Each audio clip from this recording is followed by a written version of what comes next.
The Lord be with you.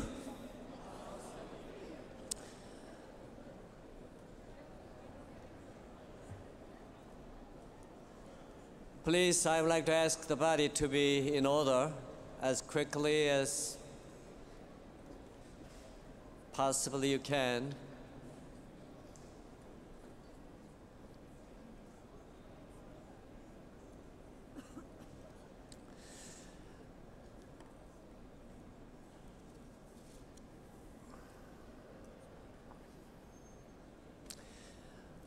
There is one correction to be made in terms of elections that we had today. So at this time, I would like to call upon Jerry Rist, our Secretary of the General Conference, to the podium. To the podium? Well, you can do it? I can do it from here. Okay. He can do it there. Friends, please accept my apology. I made an error in preparing the nominations form for the Council of Bishops. I think you will understand that working at 2:30 in the morning, trying to understand Plan UMC and make all the slots line up, it was easy to get confused. And I inadvertently inserted a slot for a Central Conference bishop where a slot did not belong, where it was a lay person's position. I have communicated that information to the Council of Bishops. And Bishop Rader is, I believe, prepared to make a response and offer a correction for our consideration. Bishop Rader. Thank you. If you will turn once again to your DCA for today, pages 2614 and 2615, 2614, 2615. On the nominations to boards and agencies, these are bishops who are nominated. If you will move to the General Council on Finance and Administration, by the plan adopted by this General Conference, there is no bishop from the Central Conferences on the General Council on Finance and Administration. There will be two bishops, Bishop Michael Coiner and Bishop Robert Hayes. So you need to remove Bishop Bonny at that point, and then down on the General Council on Finance and Administration, Central Conference Bishop, please remove Bishop Bonny again.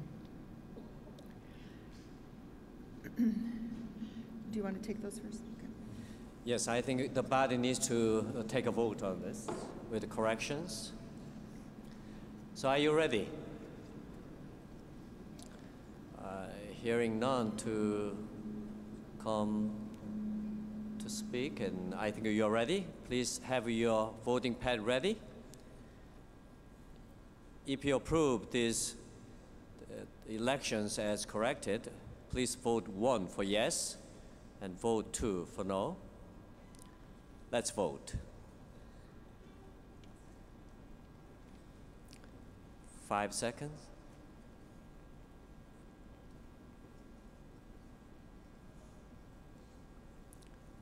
Ballot is closed.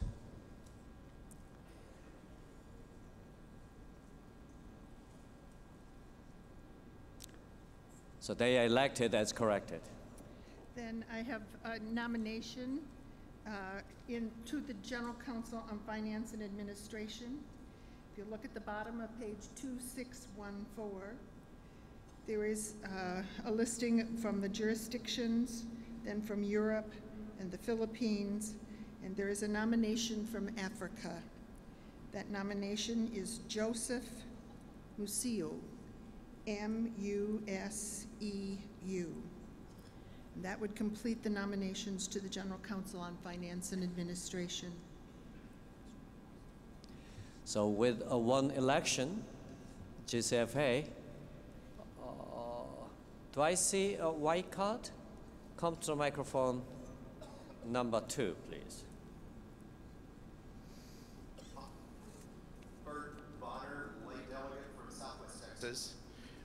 Bishop Rader, the paragraph 2201 in the Book of Discipline provides for the membership of the Standing Committee on Central Conference Matters. One of those members Is the Central Conference Bishop serving on the General Council on Finance and Administration, who has been Bishop Soriano for a while. I just wonder if the council would need to nominate another person. Would there be a vacancy for a quadrennium? How might that be handled? I think we'd have to turn to the secretary for that. And the secretary has to say, we need to hear the report of the committee that went off to try to reconcile all the things in the document that were irreconcilable. I cannot tell the body what to do with that. This is the way you passed the legislation, that this position was not available. So there is a conflict in the discipline. Then Bishop Park, Yes. oh, have you taken the vote? Yes, we need to take a vote on this new addition. Are you ready? Take your voting pad, and if you elect one new addition, vote 1 for yes, vote 2 for no. Let's vote. 5 seconds. Ballot is closed.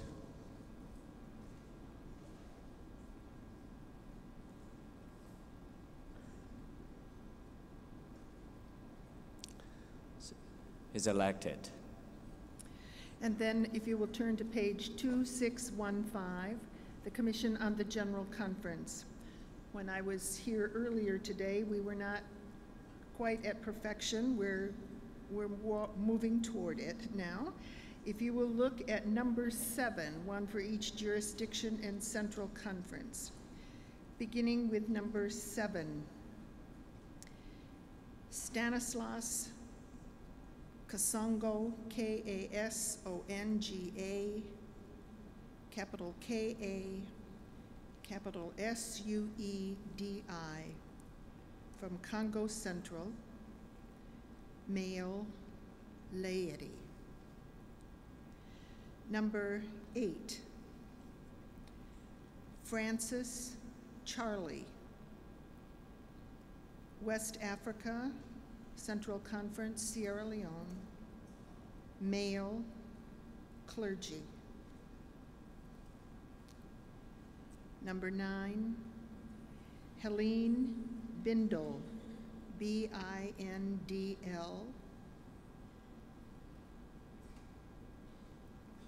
Central and Southern Europe, Austria, female, laity. Number 11, Audun, Audun, Westad, Westad, Northern Europe and Eurasia, Norway Annual Conference, male, laity, young adult. In the proportional representation, number 8, Mulenga Ndala Joseph, from Congo North Katanga Conference, male, clergy. Number 9, Mujinga Kashala, Congo South Katanga Conference, female, clergy. Number 10, Ellen J. Knott, N-A-T-T, West Africa, Liberia, female, laity. And with that, I think the nominations to the Commission on General Conference would be complete. Okay.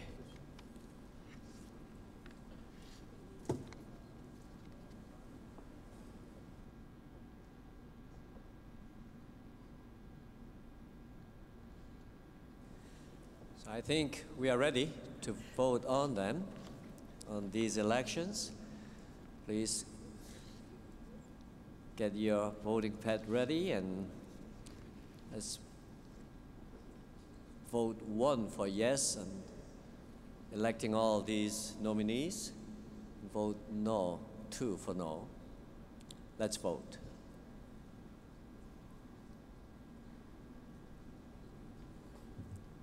Five seconds.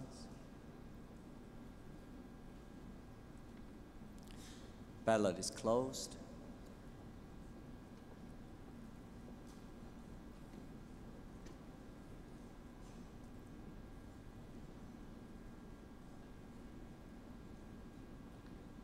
They are elected. I think that completes our elections.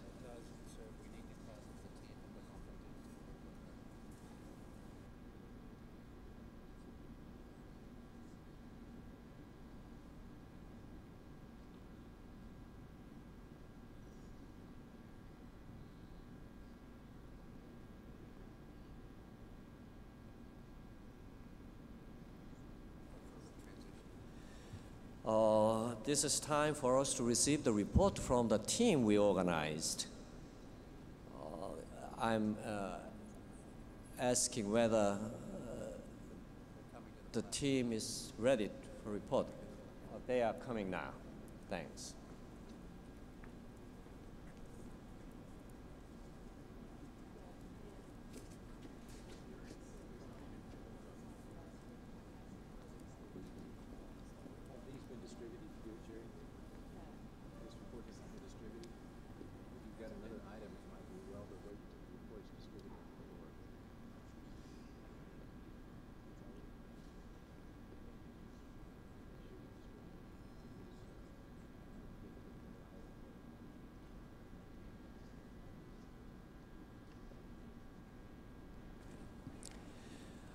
We need a report that needs to be distributed, and so probably we take another item while the report is ready to be distributed at this point.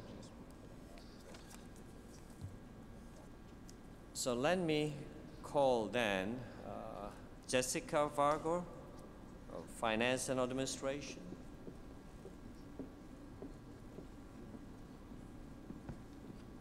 Good afternoon.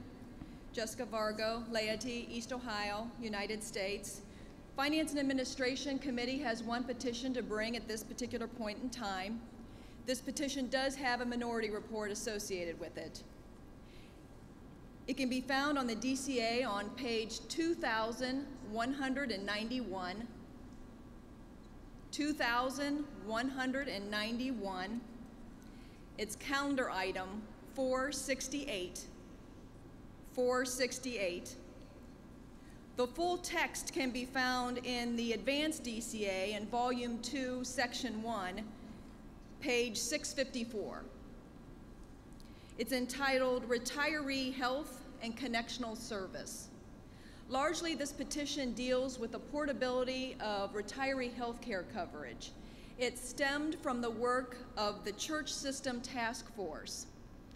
Our legislative committee just happened to have one of the committee members of that task force as part of our group. So at this particular point in time, I would invite that member, clergy from East Ohio, Gary George, to share a few words about this petition.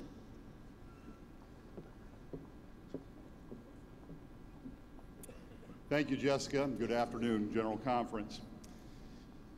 As Jessica mentioned, the petition that you're considering at this point stems from the work of the Church Systems Task Force.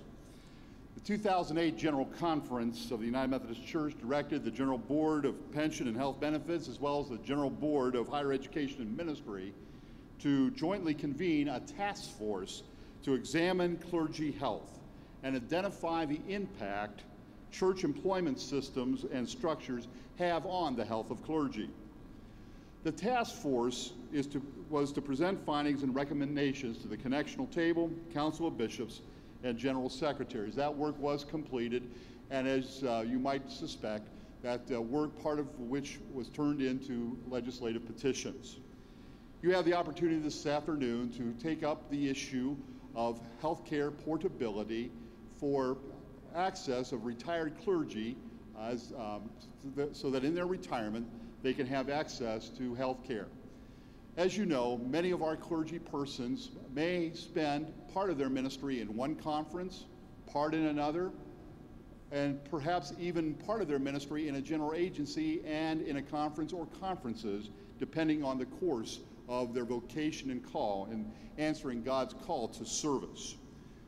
The petition has the effect of permitting those persons at their retirement to have access to the health care plan that is in place from the conference in which they retire. Part of the provision of that plan, however, calls for a proportional sharing of that health care retiree liability among the groups for which that clergy person rendered their service. The Church System Task Force was ably led by Hope Morgan Ward.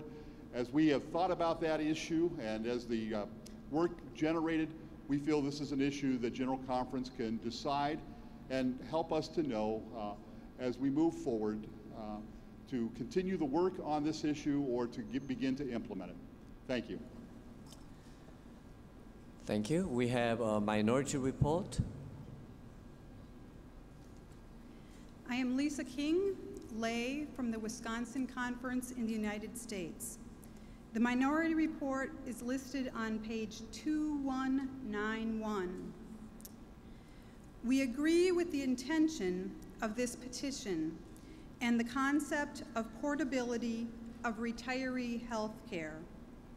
However, we are concerned that there has been no determination of the actuarial financial consequences to annual conferences and ultimately the local churches if this petition is passed. Further, we are concerned that it is not clear from the petition whether this applies to current retirees or not, and that there may be other unintended and unanticipated consequences, as well as administrative difficulties in the implementation of this petition. We recommend referral to the General Board of Pension and Health Benefits for further study of implementation costs and processes in consultation with annual conference pension boards to be reported back to the 2016 General Conference. Thank you.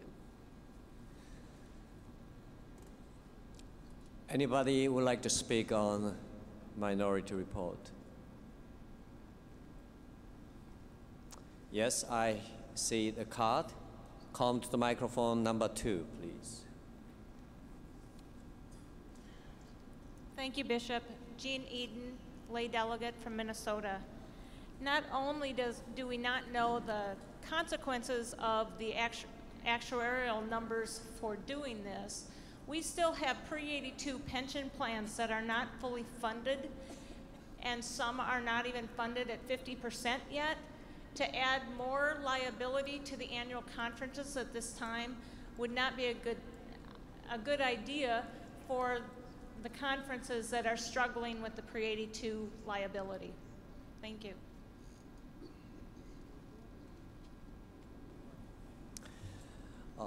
That was a speech for the minority report, and anybody would like to speak against? Seeing none, I think you're ready. Let's get ready. I see the white card. Please come to the microphone number 10, please.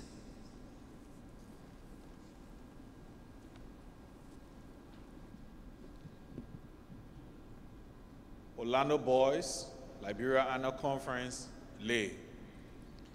Bishop, yesterday I raised this point of inquiry, and again today I see it, so I thought to ask as to whether it is not against our rules to have a minority report printed in a DCA without the names of the maker.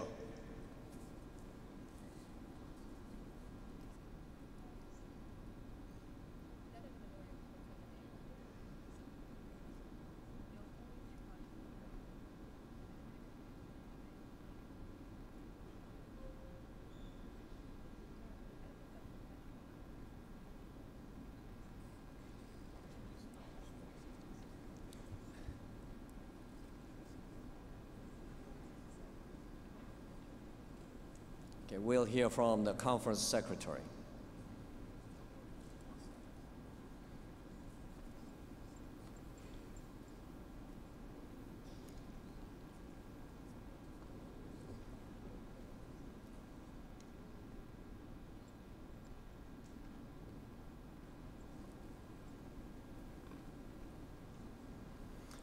The signers of the minority report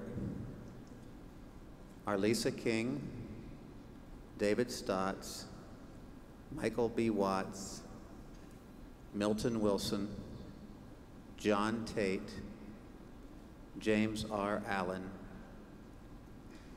Frank S. Dunewind, Patricia A. Morris, and Lonnie Chafin. Who would like to speak against the minority report at this time? Seeing none, I think you're ready to vote. Please take your voting pad.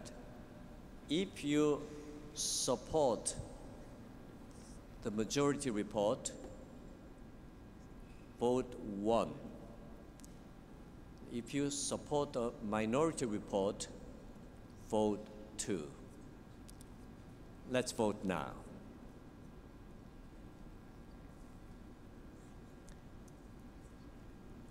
Five seconds.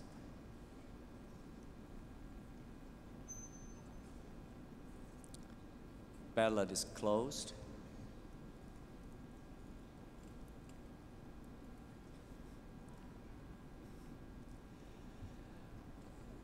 The minority report is supported, so it is now a main motion. Who would like to speak for the main motion?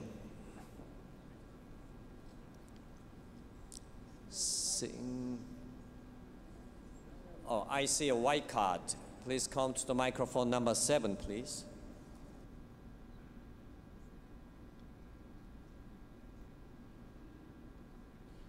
Bishop Paul Black, Illinois Great Rivers Conference laity.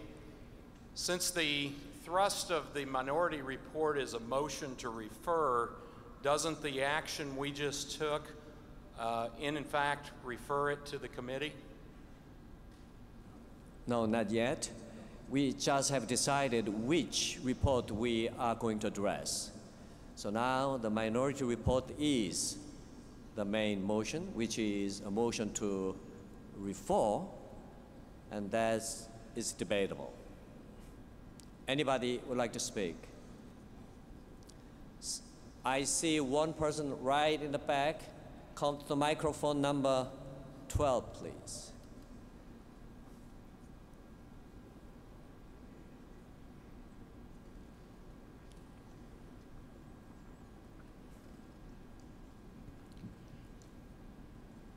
Craig Parrish, clergy, Pacific Northwest Annual Conference, USA. I speak in favor of referral. It is certainly better to refer it and get the information back than to see it go away altogether. This is a vital provision for some of us who wish to be able to appoint clergy across conference lines. So I encourage you to support referral. Anybody else would like to speak? Yeah, I see one card. Please come to the microphone number 3, please.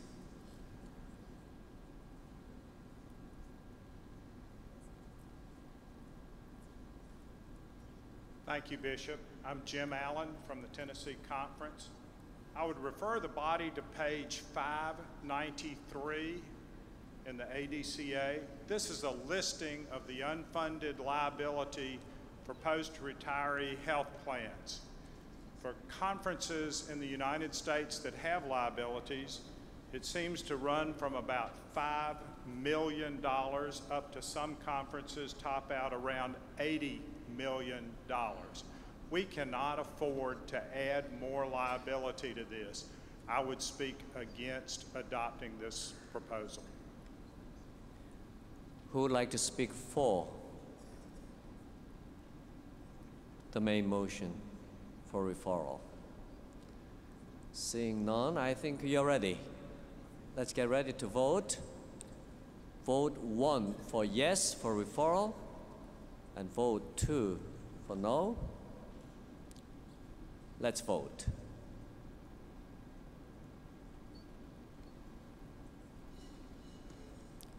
Five seconds.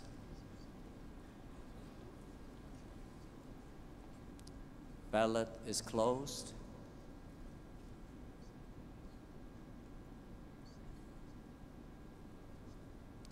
It was supported.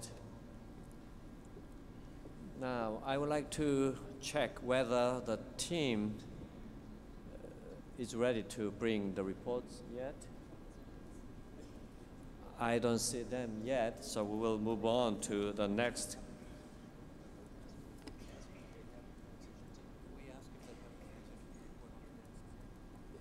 Do you have the transition report on the table? Oh, I think you have that. Okay, I think we have people who do not have. Please wave your hands. So while we have a lot of people who haven't received this report yet. So while the report is still being distributed, I'd rather move on to the next item.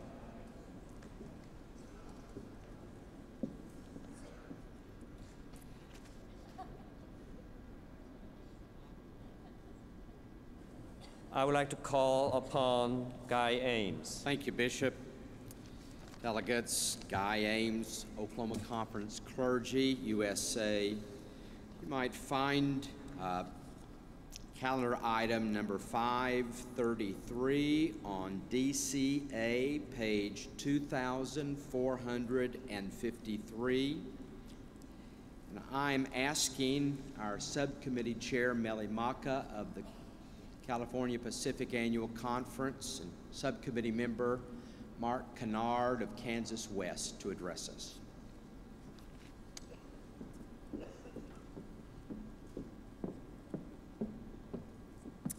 Melly Maka, California Pacific Annual Conference, lay. Calendar item 533, page number 2453 on the DCA. And you can also find it on ADCA, page 360 and 361. Calendar item 533, petition number 20833, page number 2453.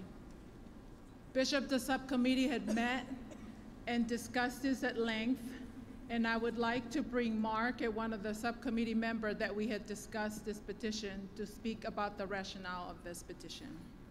Please.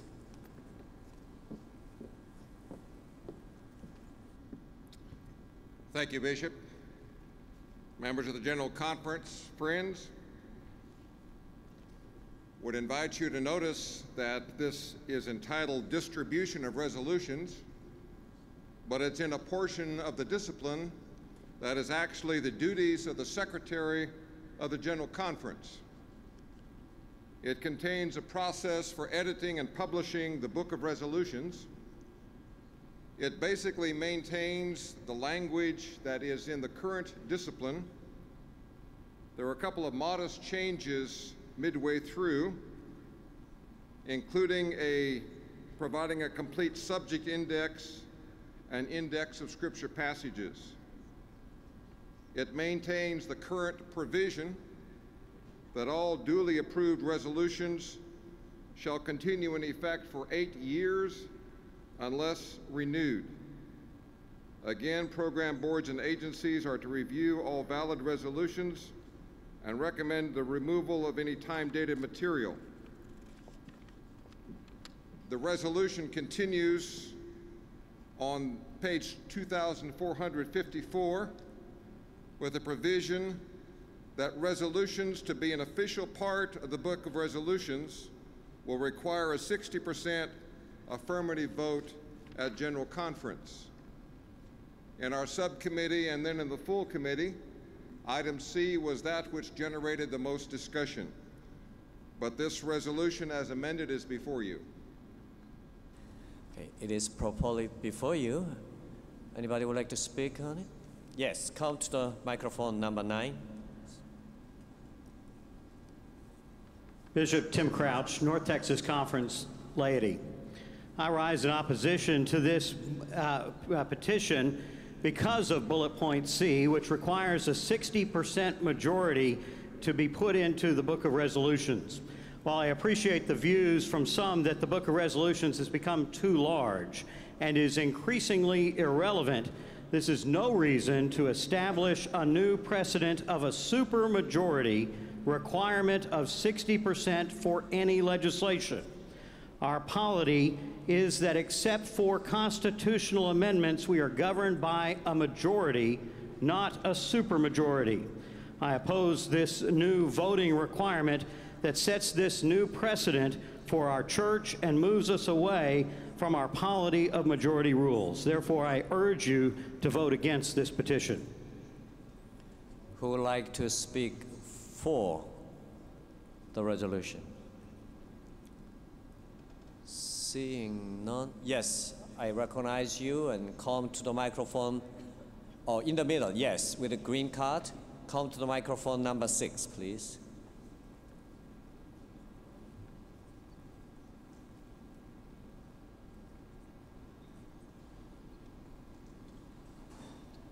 Bishop Bill Junk from the Oklahoma Conference. I didn't really even realize this was in here, but this gets at what I was trying to introduce the first night when we were debating the rules of the General Conference. I support this petition in its form as it's submitted because I think as we put things on paper and out in public that state some kind of position of our church, some kind of official kind of position, we ought to be in pretty strong agreement as a body before we say that. A simple majority just doesn't really say that we have a wide acceptance of whatever thought that is. So I speak in support of this petition. Thank you. Anybody would like to speak against? Seeing none, I think you're ready to vote. So get ready your voting pad, and if you support the petition, vote 1 for yes. If not, vote 2 for no. Let's vote.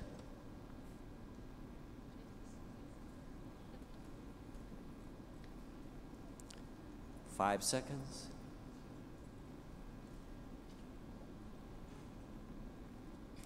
Ballot is closed.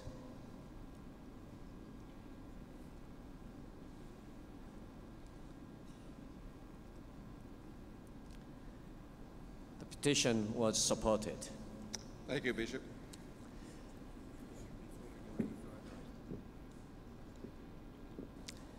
Before we go any further, we received from Judicial Council on the declaratory decision on the UMC plan. So let's hear from the conference secretary.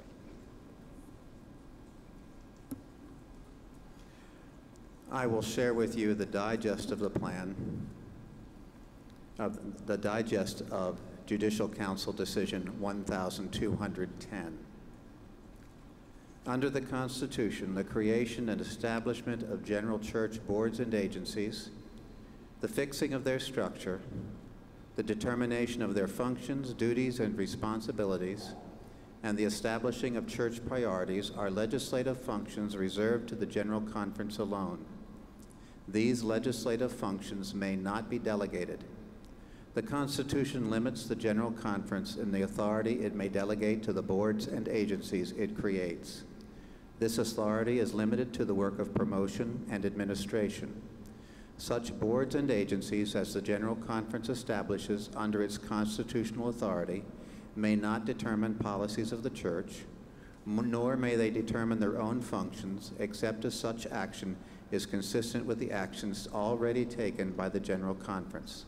These boards and agencies are not free to transfer functions or change internal structures that have been specified in the discipline through legislative enactments of the General Conference. Plan UMC is unconstitutional.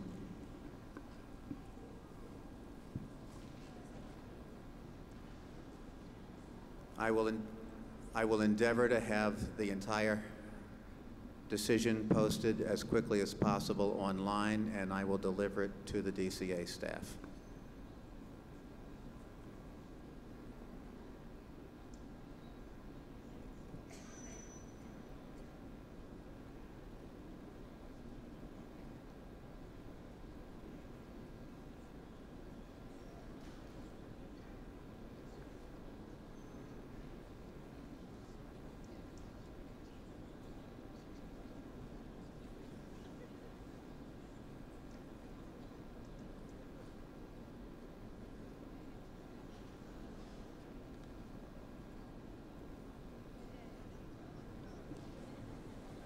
By this decision, the original nominations to the boards and agencies should come back to the table. I see the white cards. Please come to the microphone number 6, please.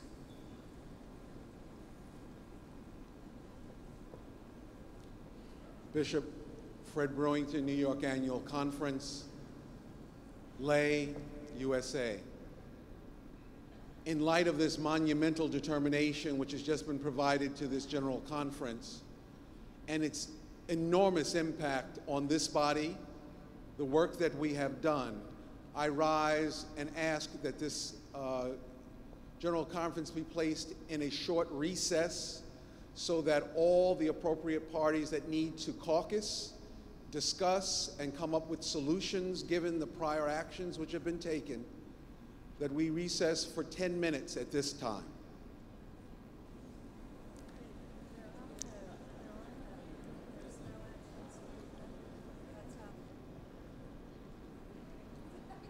I think it needs a second, Bishop.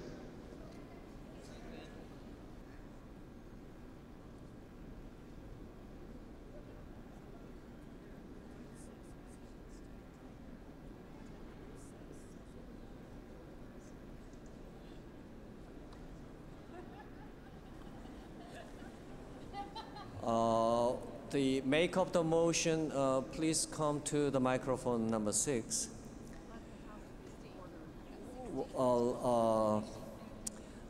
First of all, let the House be in order. Please have a seat. And let's be quiet and very attentive to this moment. When we have a dinner or recess, then may be a better time for you to have all the materials that you need to have this kind of conversation, whoever that you would like to have. And to make a motion to recess is in order, so I can entertain that, but as a chair, I just make a suggestion that you may need the materials for you to have a better conversation over this issue.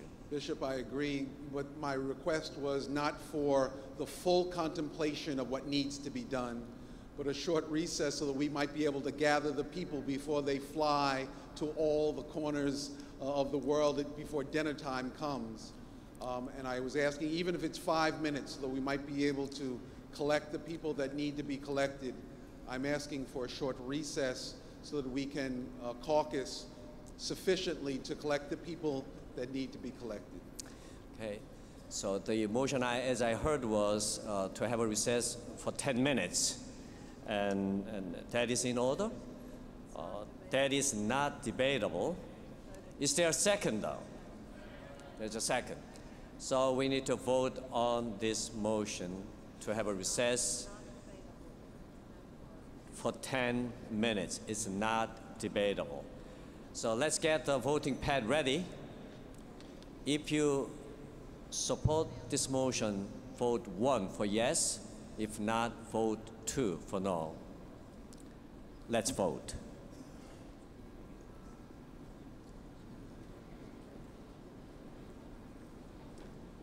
Five seconds.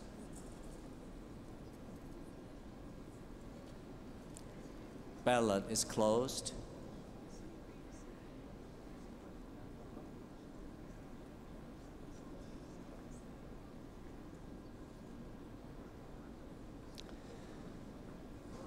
the motion to recess is supported. So we'll get back here at 4:46. 10 minutes.